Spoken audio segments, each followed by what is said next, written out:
오늘 본 말씀은 이사야서 45장 1절부터 8절의 말씀입니다. 이사야서 45장 1절부터 8절 교독하도록 하겠습니다. 여호와께서 그의 기름 부음을 받은 고레스에게 이같이 말씀하시되 내가 그의 오른손을 붙들고 그 앞에 열국을 항복하게 하며 내가 왕들의 허리를 풀어 그 앞에 문들을 열고 성문들이 닫히지 못하게 하리라. 내가 너보다 앞서가서 험한 곳을 평탄하게 하며 논문을 쳐서 부수며 새빗장을 꺾고 내게 흑암 중에 보화와 은밀한 곳에 숨은 재물을 주어 내 이름을 부르는 자가 나 여호와 이스라엘의 하나님인 줄을 내가 알게 하리라. 내가 나의 종 야곱 내가 택한 자 이스라엘을 위하여 내 이름을 불러 너는 나를 알지 못하였을지라도 내게 칭호를 주었노라. 나는 여호와라 나 외에 다른 이가 없나니 나밖에 신이 없느니라. 너는 나를 알지 못하였을지라도 나는 내 띠를 동일 것이요 해 뜨는 곳에서든지 지는 곳에서든지 나밖에 다른 이가 없는 줄을 알게 하리라. 나는 여호와라 다른 이가 없느니라. 나는 빛도 짓고 어둠도 창조하며 나는 평안도 짓고 환난도 창조하나니 나는 여호와라 이 모든 일들을 행하는 자니라 하였노라. 하늘이여 위로부터 공의를 뿌리며 구름이여 의를 부을지어다. 땅이여 열려서 구원을 싹트게 하고 공의도 함께 돋게 할지어다. 나 여호와가 이 일을 창조하였느니라. 아멘. 하나님의 말씀입니다. 네, 오늘 본 말씀 이사야서 45장 1절부터 8절의 말씀은 하나님께서 바사왕, 페르시아왕 고레스를 향한 약속의 말씀입니다. 1절을 보게 되면 이 고레스를 3인칭으로 그의 기름 부으심 이렇게 3인칭으로 표현하고 있는데 2절부터 5절을 보게 되면 내가 너보다 앞서가서 이렇게 고레스를 2인칭으로 표현하고 있는 것을 우리가 볼 수 있습니다. 그래서 하나님께서 이 고레스를 간접적으로 혹은 직접적으로 말씀하고 계신 것이죠. 그런데 저는 이 고레스에게 주신 하나님의 이 약속은 사실은 궁극적으로는 하나님께서 고레스를 뛰어넘어서 이스라엘에게 하시는 말씀이며 하나님께서 고레스에게 주신 약속의 이면은 사실은 하나님께서 이스라엘에게 주신 약속이라는 것입니다. 오늘 본 말씀은 대단히 파격적인 내용이 있는데 하나님께서 고레스를 기름 부음을 받은 고레스라고 표현하고 있다는 것입니다. 하나님께서 고레스를 기름 부으시고 그에게 사명을 주셨다는 것이 대단히 파격적입니다. 여기서 45장 1절과 2절을 보면 그의 기름 부음을 받은 고레스에게 이같이 말씀하시되 이렇게 말씀하고 있는데요. 하나님께서 먼 미래에 이스라엘을 구원하실 것인데 하나님께서 이스라엘을 구원하시는데 하나님께서는 하나님만의 방식으로 이스라엘을 구원하신다는 것입니다. 여기서 이 하나님만의 방식은 바사왕 고레스를 통한 구원입니다. 그런데 3절과 4절을 보게 되면 오늘 찬양할 때 지명하여 불렀나니 넌 내 것이라 이 부분을 찬양했는데요. 여기에서 하나님께서 고레스의 이름을 부르셨다라는 말을 하고 있습니다. 내 이름을 부르는 자 나 여호와 이렇게 표현하고 있죠. 내 이름을 부르는 자 하나님께서 고레스의 이름을 부르셨다. 고레스의 이름을 지명하셨다 이렇게 언급하고 있는 것입니다. 두 번에 걸쳐서 하나님께서 고레스의 이름을 부르셨다라는 게 강조되고 있는 것이죠. 이것은 대단히 중요한 의미가 있습니다. 하나님께서 먼 미래에 이스라엘의 구원을 계획하시고 그 이스라엘의 구원을 이룰 통로로서 한 이방의 왕을 세우셨는데 그 이름을 정확하게 적시하셨다는 것입니다. 그런데 이 고레스는 여호와 하나님의 이름을 알지 못하는데 두 번 강조되고 있습니다. 하나님께서 이 고레스의 이름을 아신다라고 정확하게 언급하고 계신 것이죠. 그리고 다시 한번 말씀드리면 이 고레스는 하나님께서 기름 부음 고레스라고 언급하고 있습니다. 44장 28절 바로 앞절을 보게 되면 고레스에 대하여는 이르기를 내 목자라. 이스라엘 백성들 이런 말씀을 들었을 때 어땠을까요? 아니 세상에 이스라엘의 목자가 이방의 왕이라고요? 이거 굉장히 충격적이지 않습니까? 충격적인 이야기죠. 이스라엘의 목자가 이스라엘의 왕이 아니라 이스라엘 목자가 다윗 왕가의 왕이 아니라 이스라엘의 목자가 고레스 바사 왕이라고 하는 것입니다. 굉장히 충격적인 거예요. 그런데 더 충격적인 것은 하나님께서 이 고레스를 기름 부었다라고 말하는 것이죠. 그 고대 근동 니어 이스턴 그런 다큐멘터리를 보게 되면 여러분 함므라비 법전 아시죠? 거기에 보게 되면 그 함므라비가 자신을 마르둑이 목자로 세웠다라고 언급하고 있는 부분이 있습니다. 그러니까 고대 근동의 왕들은 동양의 왕들도 그런 문헌과 생각들이 있었을 거라 저는 예상합니다만은 그 왕이나 통치자들을 목자로 지칭하는 것은 고대 근동 이 시대에 다른 문헌에도 등장하는 거예요. 그렇죠.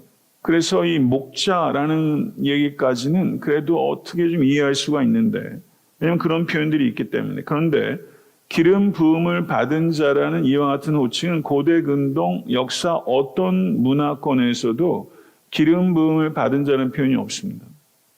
이거는 철저하게 구약 성경의 표현인 것이죠. 그러면 기름 부음을 받는 자가 누가 있습니까? 그 사람은 철저하게 이스라엘의 왕, 선지자, 제사장 이렇게 세 부류의 사람만 기름 부음을 받습니다.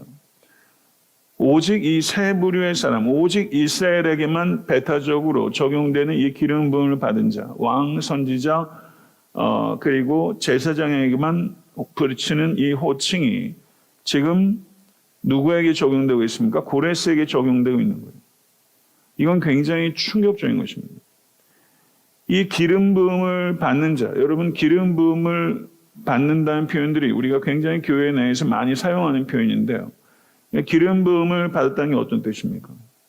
이것은 하나님의 특별한 택함을 받고 특별한 능력을 받는다 그런 뜻입니다. 특별한 택함과 능력을 받는다라는 게 기름 부음을 받는 거예요. 그럼 기름 부음을 받는 자, 기름 부음을 받은 자가 히브리어로 뭐라고 생각하세요? 히브리어로 메시아, 그리스어로 그리스도예요. 그러니까 메시아 고레스라고 지금 표현하는 거예요. 그리스도 고레스라고 표현하는 거예요.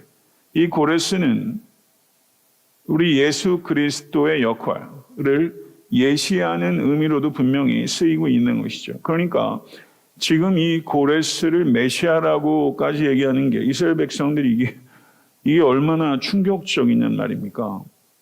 이 메시아라는 호칭은 다윗 왕가의 왕들에게만 적용되는 호칭이 고레스에게 적용되고 있다는 거죠. 이것을 통해서 우리가 알 수 있는 것은 무엇입니까?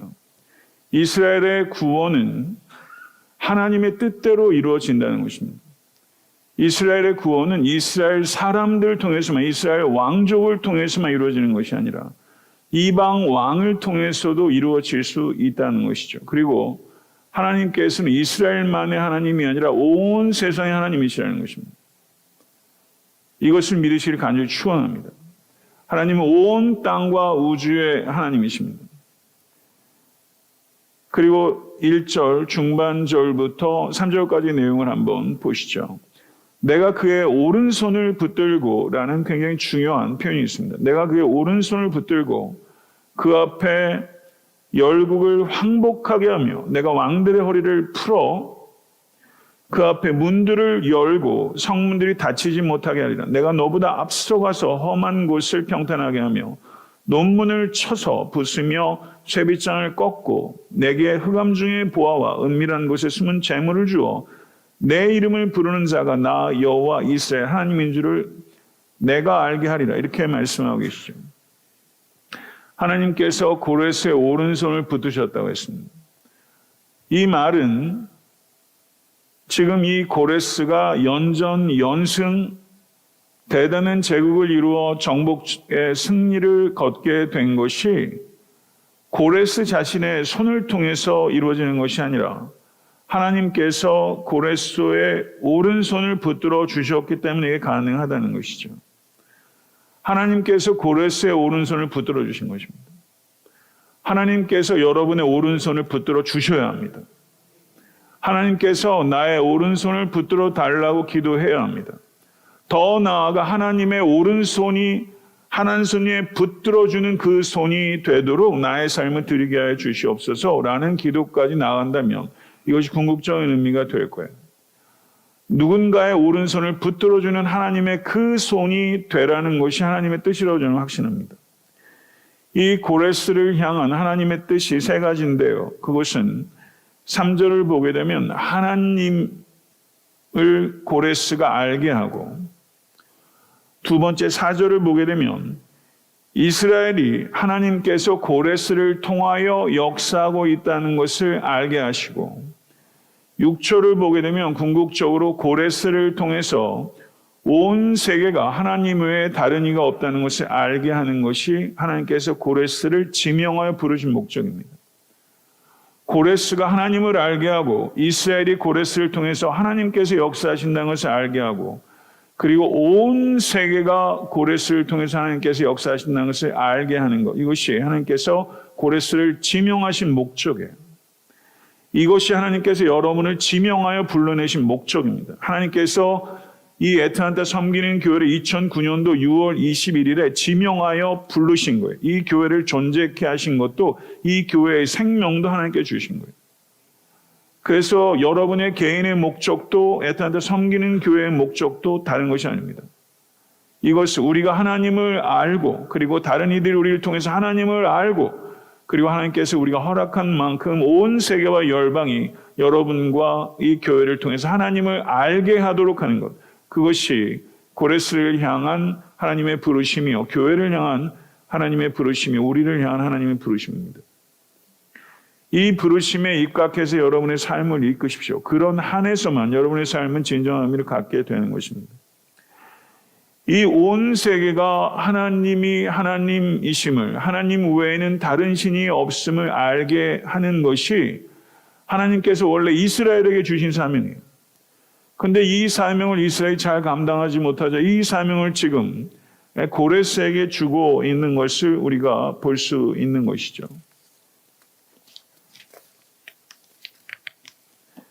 4절과 5절 한번 보십시오. 내가 나의 종 야곱, 내가 택한 자 이스라엘을 위하여 내 이름을 불러 너는 나를 알지 못하였을지라도 내게 칭호를 주었노라. 나는 여호와라. 나 외에 다른 이가 없나니 나밖에 신이 없느니라. 너는 나를 알지 못하였을지라도 나는 내 띠를 동일 것이다. 너는 나를 알지 못해도 나는 내 띠를 동일 것이라는 것은 하나님께서 고레스를 강하게 해 주실 것이다, 이렇게 표현하는 거예요. 하나님께서는 자신의 구원을 이루고 계십니다. 믿으십니까? 그런데 하나님께서 이 구원을 이루시면서 심지어 하나님을 알지 못하는 자라도 4절과 5절에 고레스가 하나님을 알지 못한다라고 반복되고 있죠. 하나님께서는 이 하나님의 구원을 이루기 위해 심지어 하나님을 알지 못하는 자라도 하나님의 구원의 통로로 사용하실 수 있는 지혜의 하나님이십니다. 하나님께서는 어떠한 제한도 받지 않습니다. 하나님께서는 하나님을 아는 자를 통해서도 일하시고 하나님을 알지 못하는 자를 통해서 일하실 수 있는 하나님. 하나님은 어떠한 제한도 받지 않으시는 절대적인 주권과 자유의 하나님이십니다. 하나님께서 자신을 알지 못하는 자를 택하시고 그에게 지위와 칭호를 주시고 그를 사용하신다라고 말씀하고 계시는 것이죠. 하나님을 알든지 모르든지, 하나님을 거역하든지 순종하든지, 고레스든 바로든 하나님께서는 상관없이 그들이 모르는 중에도 하나님의 구속의 섭리를 위해 그 모든 것들이 협력해서 선을 이루도록 사용하실 수 있는 경륜과 또 신비의 하나님이시라는 것입니다. 그렇기 때문에 하나님께서는 하나님의 위대한 계획을 이루시는 데 있어서 그가 세우신 자들이 하나님의 계획을 알고 거기에 협력하는 것을 반드시 요청하지 않는다는 것입니다. 이 고레스가 하나님을 알지 못하는 중에도, 그리고 의지적으로 하나님의 계획에 협력하는 것이 없을지라도 하나님께서 구원의 계획을 이루신다라는 것이죠.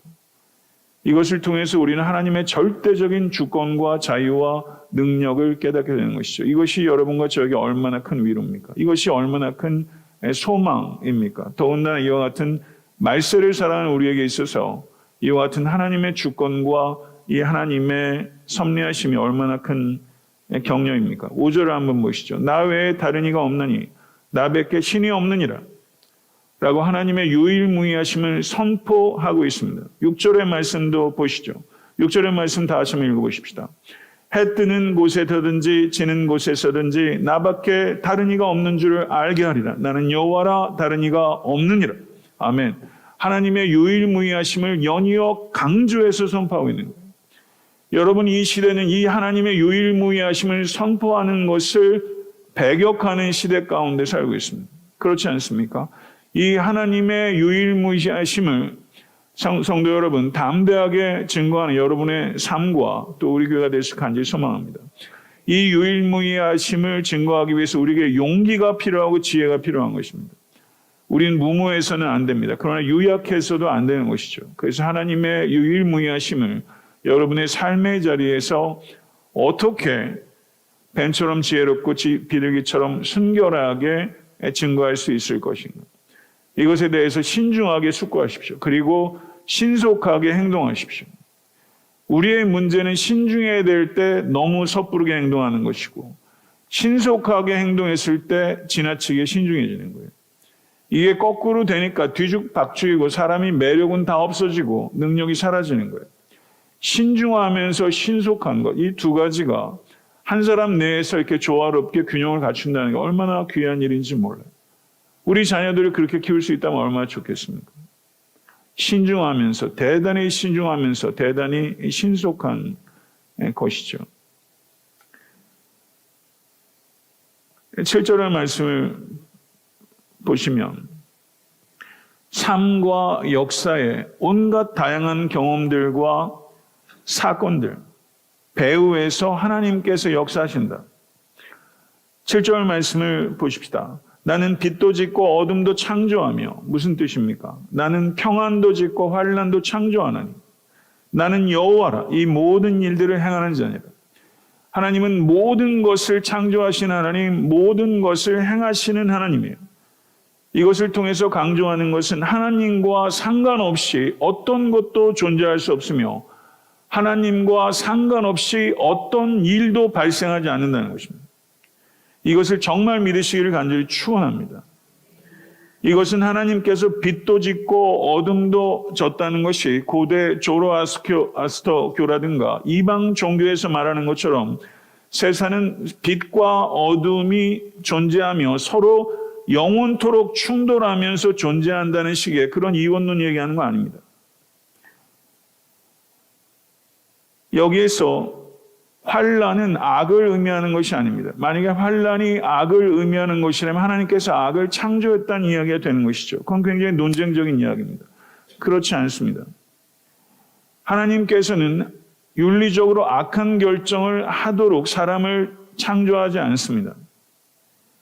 여기서 환난은 고레스가 몰고 올 수 있는 재난들을 의미하는 것으로 이해하는 것이 타당합니다. 다시 말씀드리면 빛과 어둠은 고대 타종교의 이원론적인 걸 이야기하는 것이 아니라 빛과 어둠은 자연 안에 있는 모든 것을 총칭하는 것입니다.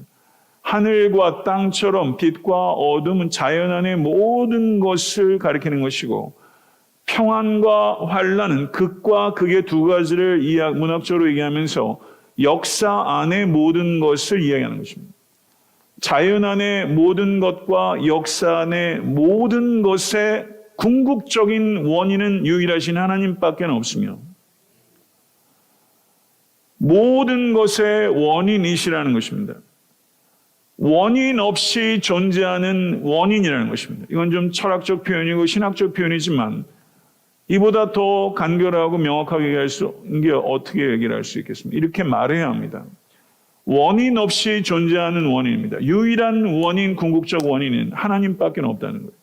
자연 안에 빛과 어둠, 자연 안에 있는 모든 것들과 평안과 환난, 역사 안에 있는 모든 것들, 모든 사건의 진정한 원인은 하나님이시라는 거예요. 그래서 하나님께서 모든 것의 원인이기 때문에 하나님께서 모든 것의 끝입니다. 믿으십니까? 모든 것의 원인이기 때문에 모든 것의 목적이요 모든 것의 끝이에요. 그래서 하나님께서 알파와 오메가이신 것입니다. 종합적으로 말하면 여기서 하나님께서 빛도 짓고 어둠도 짓고 평안도 짓고 환란도 짓는다는 것은 어줍지 않은 논쟁을 만드는 것이 아니라 이것은 신앙의 고백입니다. 하나님께서 자연 안에 있는 모든 것과 역사 안에 있는 모든 것들을 우리가 다 헤아릴 수 없지만 하나님께서 자신의 기쁘신 뜻대로 주권적으로 결정하시고 행하시는 유일한 원인, 유일한 통치자, 유일한 창조자이시라는 것을 고백하고 있는 것이죠. 이것을 진실로 믿으실 수 있는 모든 권속 되실 수 있기를 간절히 축원합니다. 이사야는 하나님께서 이스라엘에게 징벌을 하실 수 있는 분도 하나님이시고 이스라엘을 구원하실 수 있는 분도 하나님이시라는 거예요. 이스라엘을 징벌하시는 하나님은 공의의 하나님이시며 동시에 이스라엘을 징벌하시는 그 하나님의 공의는 하나님의 사랑의 이면이에요. 이스라엘이 지금 바벨론의 어둠과 환란 속에 있습니다. 그렇죠. 바벨론이라는 어둠과 환란 속에 있다면 이 어둠과 환란 속에 있는 이유는 무엇입니까? 그것은 바벨론의 힘 때문이 아닙니다. 하나님의 뜻 때문입니다. 그렇지 않습니까?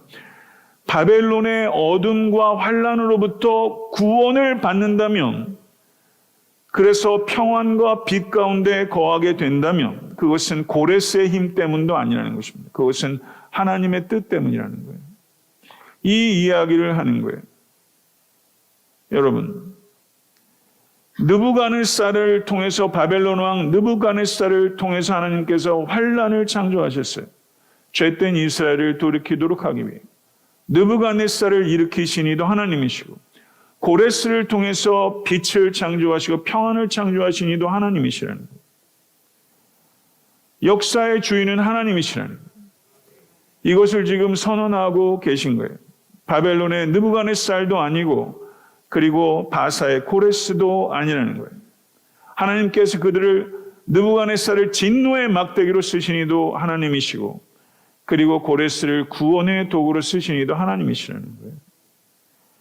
여러분, 지금 이 시간 우리가 진실로 고백해야 되는 것은 자연 안의 모든 것과 역사 안의 모든 것의 진정한 원인과 목적은 하나님이시라는 거예요. 그뿐만 아니라 어둠이 빛으로 환란이 평안으로 바뀌려면 유일무이하게 여러분과 제가 앙망해야 될 대상은 하나님밖에 없다는 거예요. 여러분의 삶 속에도 제 삶 속에도 여러분 어둠도 있고 환란도 있습니다. 그리고 있어 왔고 앞으로도 있을 때가 있을 것입니다. 그때 우리는 빛과 평안을 사모하는 것이죠. 그때 우리는 어떻게 해야 됩니까? 하나님만을 바라봐야 하는 것입니다. 하나님만 바라볼 때 하나님 자신이 소망을 주시기도 하지만 하나님 자신이 소망이시기도 한 것입니다.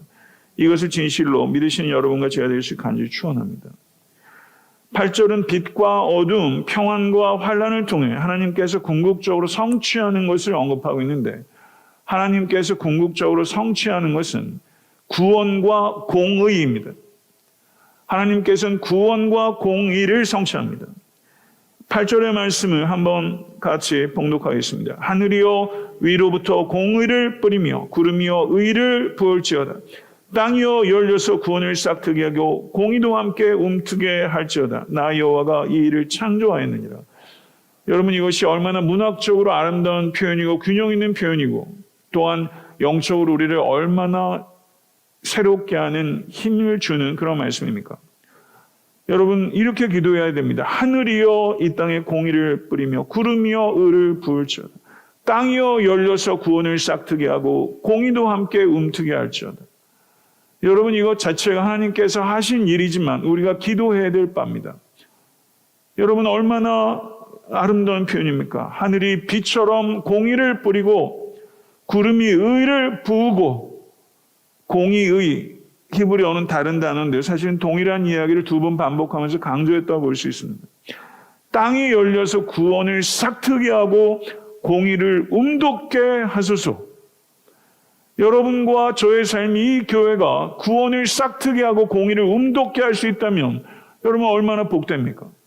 여러분 그렇게 사셔야 하지 않겠습니까? 하나님께서 이 일을 창조하시는데 하나님께서 누구를 통해서 이런 일을 창조하십니까? 새 창조의 통로인 바로 여러분을 통해서 이 교회를 통해서 이 일을 하시는 거예요. 자연세계가 열매를 맺기 위해선 하늘이 비를 뿌려야 하고 그 비에 땅이 화답해야 하는 것처럼 영적인 세계에서도 하나님께서 부어주시는 것이 있어야 되고, 그리고 여러분 무슨 땅입니까? 여러분 돌짝밭입니까? 길가밭입니까? 가시밭입니까? 좋은 밭입니까? 여러분 좋은 땅에 반응이 있어야 돼요. 여러분이 좋은 땅이 되십시오. 기경한 땅이 좋은 땅이에요. 기경한 땅. 좋은 땅이 되어 기쁘게 화답하십시오. 하늘의 비에 기쁘게 화답하십시오. 비를 받아 마시는 그 땅의 활력을 한번 생각해 보세요. 그래서 여러분의 삶 속에 이와 같은 공의와 이와 같은 구원이 싹 트는 거예요. 이런 삶을 경험하실 수 있게 간절히 축원합니다. 말씀을 맺겠습니다. 하나님께서는 미래의 일을 정확하게 고레스라고 지명하여 부르실 수 있는 하나님. 고레스를 지명하여 부르신 하나님은 여러분의 이름을 지명하여 부르셨고, 그리고 마지막 때 우리의 썩을 몸에서 우리의 이름을 지명하여 일으키신 하나님이에요. 하나님께서는 이스라엘의 구원을 이스라엘이 아닌 이방의 왕을 통해서도 하시는 하나님. 이스라엘의 문제가 뭔지 아세요? 하나님을 다 알고 있다는 생각이에요. 하나님을 다 알고 있다고 하는 순간 바리새주의가 되는 거예요. 이게 얼마나 위험한 줄 몰라요.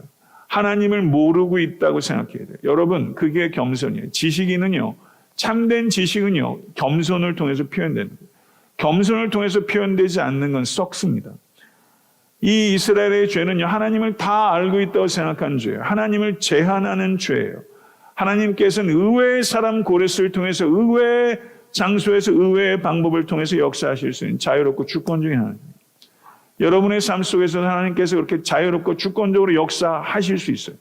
이것을 받아들이십시오. 이것이 여러분에게 복입니다. 고레스의 오른손을 붙들어 주신 하나님께서 나의 오른손을, 우리 교회의 오른손을 붙들어 주셔야 합니다. 이 의미는 무엇입니까? 승리는 내게 있는 것이 아니라 승리는 주께 있다는 거예요. 하나님께서는 이스라엘 하나님이 아니라 온 세상의 하나님, 그리고 반드시 여러분 삶을 통해 우리 교회를 통해 온 세상의 유일무이한 하나님, 다른 신이 없으신 하나님이시라는 것이 드러나는 것이 여러분의 삶의 궁극적인 목표입니다. 이것이 우리 자녀들을 양육하는 교육 목표예요.